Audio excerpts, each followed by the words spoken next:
What are your weaknesses? One of the types of questions that many people dread when it comes to interviews, just because it's such an awkward thing, because you're coached to go into an interview and sing your praises and explain how great you are and why an employer should choose you as opposed to somebody else. And then they ask what I call a curveball question, like, tell me about your weaknesses. And it just feels so unnatural to have to then switch to explaining something that's not positive about yourself. So in this tutorial, I'm going to talk you through how to approach and answer this kind of question. Tell me about your weaknesses. Before I do, very quickly about me, I'm Judy Bullymore, a global interview coach. I am a confidence and empowerment coach and an executive CV and resume writer. Firstly, in order to answer a question like this, it's really important to understand why they're asking it. The whole point of an interview is so that before the employer makes a decision on who to choose, they want to know what they're choosing. They want to have a heads up as to what to expect. They want to be sure that they are investing in the right person.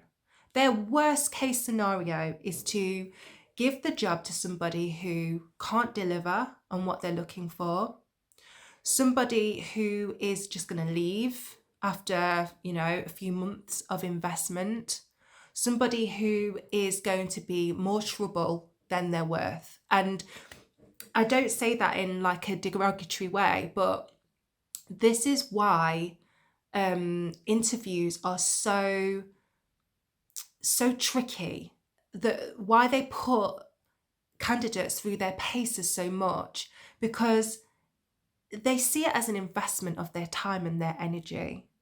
And unless they ask or put their candidates into kind of uncomfortable situations, they're not going to be able, in their mind, they're not going to be able to test character. They're not going to be able to test personality. They're not going to be able to test whether or not that you're going to be able to cope. You're going to be able to withstand the obstacles that might come in your way. And the thing is, interviewers often aren't transparent about what they're actually asking people to do. It's shrouded in these kinds of questions. What they want in a question like tell me about your weaknesses is they're testing your resilience. And depending on the type of role it is, they're looking for you to put their mind at rest in your answer. And it will depend on the role that you're applying for, the motivations of the interviewer and the employer. But if we're going to use an example to illustrate what I mean, say if we're talking about a leadership role in a complex environment, so matrix working, or a very structured environment that might have like a very strong senior leadership team and quite bold, ambitious strategies. They're wanting somebody who can navigate a complex reporting structure, perhaps. Maybe this strategy that they're asking you to lead might be the be all and end all of this particular organization. Maybe if they do not achieve their ambitions, there's going to be job losses. They're going to lose their market share. They're going to lose their reputation. They've got a lot riding on the role that they're advertising. So think of it from their point of view. They're testing you. They're testing your character. They're testing whether or not you can withstand the context of the environment. So when they ask a question like, tell me about your weakness, it's set in the context of the environment of the organization, what their strategic aims are, what the aims and ambitions of this particular role is, and also the type of person, the type of character that they're looking for that's going to thrive in this kind of role. So that's what they're testing on. So therefore, this is the type of thing that you want to answer within your answer to a question like this. So tell me about your weaknesses. it's not all what it seems. Yes, they want you to admit and share things that don't position you as this glossy kind of amazing person that does no wrong. They want the truth. They want to know what you believe might be your weaknesses. But remember, they're testing your character and they're testing whether or not you're going to kind of fit in their organization. So again, you want to choose an answer that fits within the context of this role. So if we go for the example of a leadership position in a complex organizational environment, I don't know, like healthcare, like the UK NHS, for example, very complex structure, all different silo workings, loads of different departments, loads of policies coming from national, loads of stuff that needs to happen on the ground. So to lead in that environment, it requires a lot of skill. So if presented with a question like, tell me about your weaknesses, what you want to do is show development. You want to show self-awareness and you want to show development, as though you became self-aware of this weakness and you corrected it. You worked with it. You did something positive with it. And so it means that you can do something positive now as a result of it. So if I was to give you any kind of strategy for this kind of question, it would be to identify what the weakness is, admit it as a weakness, but show that it's been learnt and developed into something positive, which has then enabled you to do something great with it. And put that within the context of the job role and the environment that you're applying with. So going back to this example, say if it's what are your weaknesses and you're applying for a leadership position in healthcare or in a complex environment, you could say something along the lines of, my weakness, if it can be perceived as a weakness, was that it took me a while to adjust to an environment that has lots of different layers, that is quite complex. In my first position, I kind of went into an environment that was quite straightforward. You had your manager and your manager would report to this team, and I could get along, I could just, crack on with what I was told to do.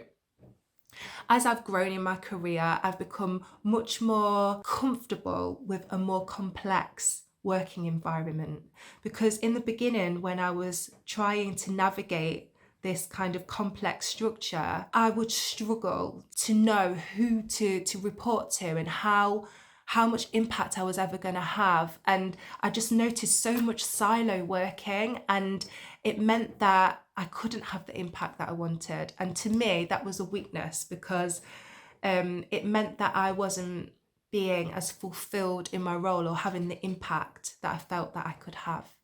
Over time, however, I have turned that weakness into a strength, because now I have kind of forced myself to understand how to thrive in a complex reporting structure.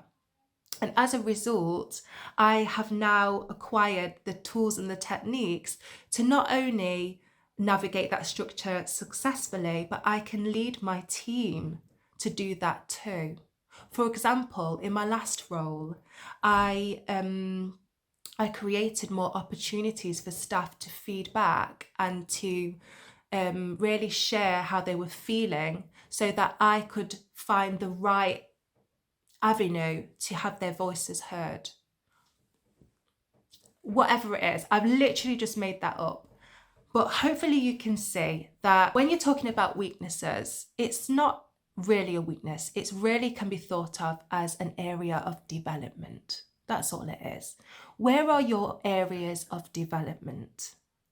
And what have you learned in that area of development that would come in really handy in this particular organisation? Are there any similarities of where you identified that that was kind of a weak spot, but you did something to strengthen it, and as a result of you identifying it and doing something about it, it means that now you can do something even better? So think of the question, tell me about your weaknesses, as code for tell me about your key areas of development and what have you done to correct that or to develop and grow and strengthen on that. If I was to summarize how you can answer a question like, tell me about your weaknesses, it would be to not be kind of put off by that. Understand why they're asking it. Understand the context, what they're really after, and why it's important. Choose something that aligns to an area of development that they will appreciate, where you've identified something, you've corrected it, and it means that you can do something that really aligns to the role that you're applying for now. A lot of this is to do with self-awareness. And, interviewers are the ultimate test of self-awareness. So if you can prepare strongly for an interview, it would be to know yourself, know what you're good at, know what you might not be as strong at, know what your themes are, know what kind of your reputation is, what you're known for. All of these things are going to help articulate what you do as opposed to your competition. Now, I have so many tools and techniques to help you, and what I've developed actually is the 5 most common interview questions kind of video tutorial. So I've put the link to that in the show notes. I think that would really help, because this question, tell me about your weaknesses, is in the section that I call curveball questions. It's unlikely you're going to get loads of curveball questions in an interview. You might only just get one, but every question has the power, depending on how you answer it, to just get you closer and closer and closer to that job offer, to that bit where the interviewer just sees your potential, sees how deserving you are of the role, sees how experienced and skilled you are, and wants to offer it to you. And treat these questions as actual gifts. Every question is a gift. It's an opportunity for you to explain what you do best, how you do it, and what that means for them. So, as I say, there is a link to the 5 most common types of interview questions that will help prepare really strongly for your next interview. And I've also got loads of other kind of tips and resources on my website, judybullymore.com. So if you've liked this video, please like it and subscribe if you're not subscribed already. Don't ever think of yourself or your experience as a weakness. It's all an area of development, and it's all amazing. And don't let that kind of saboteur step in and make you feel as though you can't do what it is that you really want to do, because you absolutely can. So I really hope you found this useful. If you want any more hints and tips, you know where I am, judybullymore.com, and good luck if you've got an interview coming up. You're going to be great.